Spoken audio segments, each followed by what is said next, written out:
आज की दिव्य कथा है कुएं का जल। एक गांव में एक व्यक्ति रहता था, धर्मदास।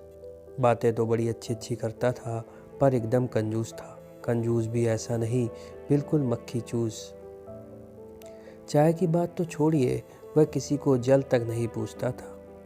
साधु संत और भिखारियों को देखकर उसके प्राण ही सूख जाते थे, कहीं वह उससे कुछ मांग ना बैठे।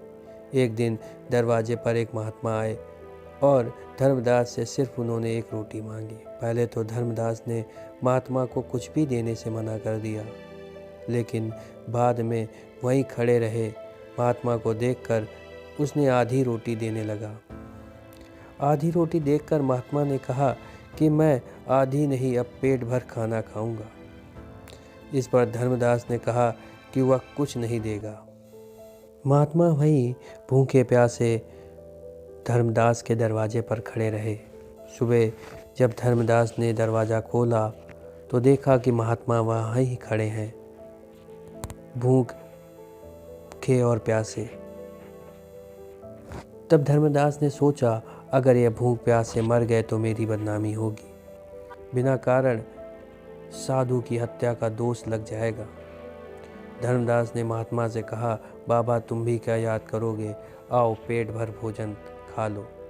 महात्मा जी ने कहा कि मुझे अब खाना नहीं चाहिए, तुम मेरे लिए एक कुआं खुदवा दो।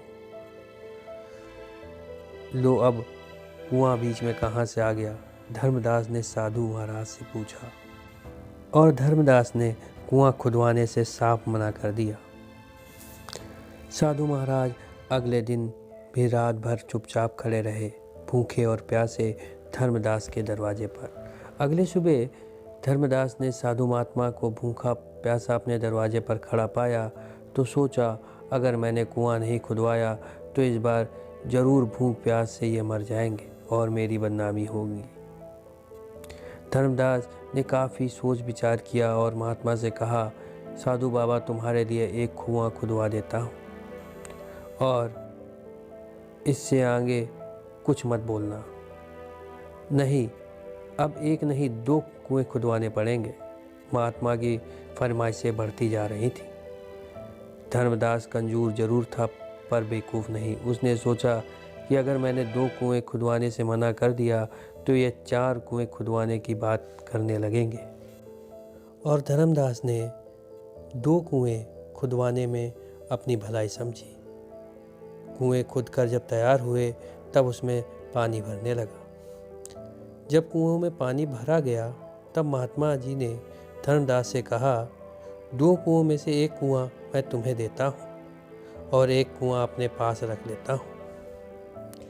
मैं कुछ दिनों के लिए कहीं जा रहा हूँ, लेकिन ध्यान रहे कि मेरे कुएं से एक बूंद भी पानी निकलना नहीं चाहिए।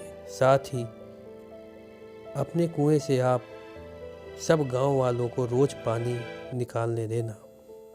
मैं वापस आकर अपने कुएं का पानी पीकर प्यास बुझाऊंगा। धर्मदास ने महात्मा वाले कुएं का मुंह एक मजदूर के द्वारा ढक्कन लगवाकर बंद करवा दिया।